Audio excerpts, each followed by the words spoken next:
BSP का जो अध्यक्ष है उनको मेरे जैसे आदमी से बात करनी चाहिए, जो पिछले 30 साल से SC ST OBC के भले की बात कर रहा हूँ। बीएसपी की विचारधारा क्या है? दलितों का कल्याण करना।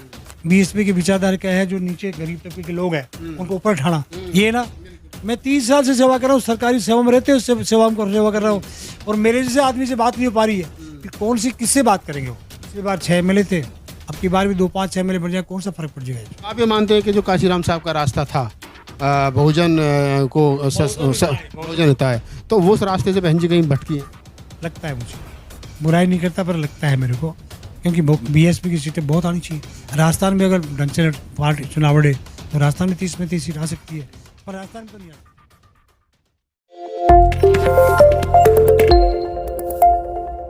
नमस्कार, मैं राहुल नागपाल और आप देख रहे हैं हमारा यूट्यूब चैनल बोल 85। राजस्थान में, मध्य प्रदेश में, छत्तीसगढ़ में, कई राज्यों में विधानसभा का चुनाव है और ये तीनों चारों राज्य जो हैं, यहाँ पर कांग्रेस, बीजेपी के साथ साथ बहुजन समाज पार्टी भी कहीं ना कहीं एक मजबूत स्थिति में हमेशा से अपना रोल अदा करती है। ये बात अलग है कि उसकी सीटें कम आती हैं, वो सरकार में कभी भागीदारी उसकी अभी तक नहीं हुई है, लेकिन फिर भी राजस्थान और मध्य प्रदेश और छत्तीसगढ़, बिहार वगैरह में कहीं ना कहीं बसपा अपनी दखलंदाजी जो है वो चुनाव में रखती है। मेरे साथ रामस्वरूप मीणा जी हैं, जो सरकारी कर्मचारी SC ST जो सरकारी कर्मचारियों का संगठन है, जिसको फेडरेशन के नाम से जाना जाता है, उसके राजस्थान के प्रदेश अध्यक्ष हैं, अभी रिटायर हैं और अभी राजनीति में सक्रिय हैं। उनसे बातचीत करेंगे और बातचीत में यही जानने की कोशिश करेंगे कि राजस्थान में जो लोकल राजनीति है और विधानसभा का चुनाव क्योंकि नवंबर में है, तो उसमें राजस्थान की जनता का क्या मूड है, क्या समाज, क्या कांग्रेस जो है वो आएगी या बीजेपी आएगी या बसपा कोई बड़ा डेंट मार सकती है राजस्थान में। मीणा जी, सबसे पहला सवाल यही है, पहले तो आप अपने बारे में बताइए। आप सरकारी अफसर थे, राजनीति की तरफ कैसे सक्रिय हुई और अभी भी आप फेडरेशन के प्रदेश अध्यक्ष हैं? मैं SMS में नर्सिंग सुपरिटेंडेंट था जयपुर में, और वहाँ से मैं शुरू से ही नेतागिरी कर रहा था। मैं कर्मचारी अधिकारियों की SC ST OBC अधिकारी कर्मचारी महासंघ का अध्यक्ष पिछले 30 साल से हूँ। उसके बाद में भी जो ऑल इंडिया फेडरेशन है उसका प्रदेश अध्यक्ष हूँ। मैंने SC ST के वेलफेयर के लिए संगठन में रह करके काफ़ी कार्यक्रम कराए हैं, मतलब वेलफेयर के लिए पदोन्नतियां कराई है, बैकलॉग भरवाया है, रिक्त पदों को भरवाने बहुत काम किया है। अभी रिटायर कब हुए थे? अभी मैं 2018 में रिटायर हुआ। 18 में रिटायर होने के बाद में अभी भी आप सक्रिय हैं और जिस संगठन फेडरेशन में अभी भी आप प्रदेश अध्यक्ष हैं? हाँ, फेडरेशन प्रदेश अध्यक्ष में। ऐसी कोई मतलब ऐसा कोई लॉ है आपके बायोलॉज में कि रिटायर होने के बाद भी आप जो अध्यक्ष है? हमारा उसमें संविधान है फेडरेशन का और उसका महासंघ का, कि सेवानिवृत्त अधिकारी कर्मचारी जो नेता है वो भी कंटिन्यू कर सकते हैं इसके अंदर। अभी जैसे आप सरकारी कर्मचारियों के, अधिकारियों के जो संगठन है फेडरेशन, उसके भी प्रदेश अध्यक्ष हैं, साथ ही साथ आप राजनीति में भी सक्रिय हैं, तो इससे फेडरेशन को कोई नुकसान तो नहीं होता है? नहीं, हम तो फायदा करते हैं, कर्मचारियों कल्याण की बात करते हैं। कर्मचारियों में जहाँ गवर्नमेंट में कुछ करवाना होता है, DPC वगैरह करवानी होती है, प्रमोशंस करवाने होते हैं, हम सारे अधिकारी कर्मचारियों के साथ जुड़े हुए रहते हैं और सरकार के भी बारे में निगेटिव नहीं सोचते हैं, क्योंकि सरकार को करना होता है। अब इनको डिले होने का, इनको प्रमोशन में दिक्कत आने का कारण कोई व्यवस्था, वहाँ की व्यवस्था का कारण होता है। सरकार भी चाहती है प्रमोशन समय पर मिले, सरकार भी चाहती है उनका पूरा वेतन मिले, सरकार भी चाहती है खाली पदों का बैकलॉग भरे, सरकार भी चाहती है कि पदोन्नतियां समय पर हो। वही हम करते हैं अधिकारी कर्मचारियों को। उन्हें करने से हमारे कर्मचारी जुड़े रहते हैं सारे, और आज की तारीख में 1 लाख से ज्यादा अधिकारी कर्मचारी हमारे फेडरेशन के महासंघ के अध्यक्ष, वो पदाधिकारी है राजस्थान में SC ST OBC। अगर रामस्वरूप मीणा कल को सपोज करो किसी राजनीतिक पार्टी से चुनाव लड़ते हैं, कोई पार्टी कहते हैं कि भाई मीणा जी आपने बहुत काम किया, बड़ा संघर्ष किया है, आपके अनुभव की हमारी पार्टी को जरूरत है, तो आइए हम आपको चुनाव लड़ाते हैं विधानसभा का, हाल में चुनाव भी है नवंबर में, तो रामस्वरूप मीणा किस पार्टी को चुनना पसंद करेंगे? बीजेपी में जाएंगे, कांग्रेस में जाएंगे, या बहुजन समाज पार्टी जो दलितों की सबसे बड़ी पार्टी है उससे बैनर तले चुनाव लड़ेंगे? क्या रामस्वरूप मीणा का स्टैंड रहेगा? मेरा स्टैंड तो ये है कि जब देश आज़ाद हुआ था उसके बाद में जो भारत का संविधान बाबा साहब ने बनाया था, उस संविधान के अनुरूप केवल एक कांग्रेस पार्टी ऐसी है जिन्होंने SC ST का भला किया है। आज 70 साल की दुहाई देते लोग बाग कि 70 साल में कांग्रेस ने क्या किया, और कोई बात तो नहीं आए, दूर की बात नहीं करें, हम तो SC ST का जो भला हुआ है संविधान की व्यवस्था के आधार पर केवल कांग्रेस ने किया है। इसलिए मैं तो जन्मजात कांग्रेस ही हूँ और कांग्रेस की विचारधारा से जुड़ा हुआ हूँ, और लगभग 90% मेरे जो अधिकारी कर्मचारी साथी है वो भी कांग्रेस की विचारधारा से जुड़े हुए हैं। वो इसलिए उनको पता है कि Bharatiya Janata party SC ST कितना भला चाहती है, कितना बुरा चाहती है, सब जानते हैं इस बातों से। और बहुजन की बात करें हम, तो मायावती जी ने बहुत अच्छा स्टैंड किया था, काशीराम जी ने अच्छा स्टैंड किया था। इन दिनों जो सिस्टम चल रहा है, बहुजन बिखर गई सर। पिछले बार में राजस्थान में 6 विधायक थे बीजेपी बहुजन समाज पार्टी के, BSP के, वो भी कांग्रेस में मॉडगेज होकर चले गए। अब राजस्थान की बात करते हैं BSP की, तो राजस्थान में BSP का देखो चुनाव आ रहे हैं, और चुनाव में हर पार्टी अपना प्रचार प्रसार करती है, हर पार्टी अपने नॉमिनेशन को तय करती है, हर पार्टी अपने जो लोग है क्लब करके चुनाव कराने की व्यवस्था में डालती है। अभी चुनाव में सब जगह चल रहा मामला, राजस्थान में भी चल रहा है, बीजेपी का चल रहा है, कांग्रेस का चल रहा है, BSP का चल रहा है, और आप पार्टी भी आपकी दिल्ली वाली जा रही है। इसके अलावा और भी कई पार्टियां चल रही है। पर मेरा जहाँ तक मानना है, क्योंकि मैं भी कांग्रेस पार्टी से चुनाव लड़ने की व्यवस्था कर रहा हूँ। अच्छा, बोला आपको ऑफर है कि आप कांग्रेस से चुनाव लड़ रहे हैं? ऑफर नहीं है, मैं कांग्रेस पार्टी का हूँ, मेरी व्यवस्था चल रही है, और SC ST वेलफेयर के लिए मुझे कांग्रेस पार्टी टिकट देगी, ऐसा मेरा मानना है। कौन सी सीट होगी, कौन सी विधानसभा होगी जहाँ से रामस्वरूप मीणा जी प्रत्याशी होंगे? अभी जुमारामगढ़ है, जयपुर के पास में, वहाँ से नॉमिनेशन वो किया मैंने, वहाँ का ब्लॉक है, उसमें मैंने नॉमिनेशन तय किया है। DCC की मीटिंग में भी जा रहा है, OPC में जा रहा है, अब आगे पार्टी करेगी। ऐसा 1% ऐसा देखा कि मैं आदिवासी आदमी भी हूँ, मीणा आदिवासी हूँ, तो एक ही पिंडवाड़ा, आबू पिंडवाड़ा विधानसभा क्षेत्र है सिरोही जिले में, वहाँ से मेरा ब्लॉक में नाम गया अभी, और आगे DCC में चला गया। मैं चूंकि मैं आरक्षित वर्ग के व्यक्ति हूँ, मैं चाहता हूँ जनरल सीट को डिस्टर्ब नहीं करके मेरे वर्ग की सीट में कहीं विकास करो। हाँ, चुन करके जाऊँ तो विकास उस वर्ग का हो। आज तक उस आदिवासी बेल्ट में विकास नहीं हुआ है। अगर वहाँ से भी कांग्रेस टिकट देती मुझे कोई दिक्कत नहीं आती है। मतलब आपकी 2 सीटों पर तैयारी है, कांग्रेस जहाँ से भी आपको लड़ाना चाहेगी आप वहाँ से चुनाव लड़ेंगे और जीत करके विधानसभा में जाएंगे। और जहाँ तक कांग्रेस का सवाल है, बीजेपी का सवाल है, BSP का सवाल है, 1,00,000% राजस्थान में कांग्रेस रिपीट करेगी। 1,00,000%। बसपा कितना डेंट मार सकती है आपको? वो जैसे 6 सीट आई थी, वैसे 2 4 5 6 सीट आएगी। उससे कांग्रेस को फर्क नहीं पड़ेगा, ना बीजेपी को फर्क पड़ेगा, क्योंकि हमारे SC ST के लोग बिखरे पड़े हैं। विचारधारा जानते हैं, जब शुरू में बसपा बनी थी, माननीय काशीराम जी ने बनाई थी, व्यवस्था की थी, उसके बाद में राजस्थान में काफी बदलाव हुआ था, पूरे स्टेट में काफी बदलाव हुआ था, पूरे इंडिया में। लेकिन उसके बाद में आजकल जो ग्राफ है, जो भी टिकट बसपा देती है, वो आगे जाकर, क्योंकि उनके विकास से काम करने पड़ते हैं, जो सरकार होती है उसके साथ जुड़ना पड़ता है। लगातार 2 बार ऐसा ही हुआ। BSP के विधायक, बसपा से लोग विधायक बनते हैं और बाद में वो सरकार के साथ शिफ्ट हो जाते हैं, क्योंकि उनको फंड भी चाहिए, उनको लोगों की बात भी उठानी पड़ती है, उन लोगों का काम भी करना, उनको क्षेत्र का विकास भी करना होता है। अगर वो बसपा में अकेले 5-6 विधायक होंगे तो कैसे, जो विनिंग पार्टी है, जो वहाँ का CM है, कैसे उनको काम देगा?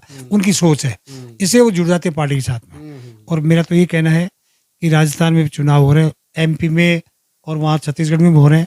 राजस्थान की तो मेरी विशेष, मैं आपको कह सकता हूँ इसके बारे में, कि राजस्थान के मुख्यमंत्री अशोक गहलोत जी ने अभी जो फ्लैगशिप योजना निकाली है, गांव तक, शहरों तक, बच्चों तक, महिलाओं तक टेलीफोन बांटे लगातार 1.5 करोड़ के आसपास तो महिलाओं को। वहाँ जो BPL परिवार है, उनको 500 रुपये में गैस का सिलेंडर दिया जा रहा है। किसानों को 2000 यूनिट तक बिजली फ्री, जबकि 2000 यूनिट किसी किसान की नहीं आती, इसका मतलब किसान फ्री हो गया। और 200 यूनिट तक ग्रामीणों की और शहरों की उनकी बिजली फ्री, वो गहलोत साहब ने कर रखी है। एक ही पूरा वो इलाज दिया जा रहा है बीमारी में, सारा निःशुल्क 20 लाख 25 लाख 30 लाख तक का इलाज फ्री दिया जा रहा है।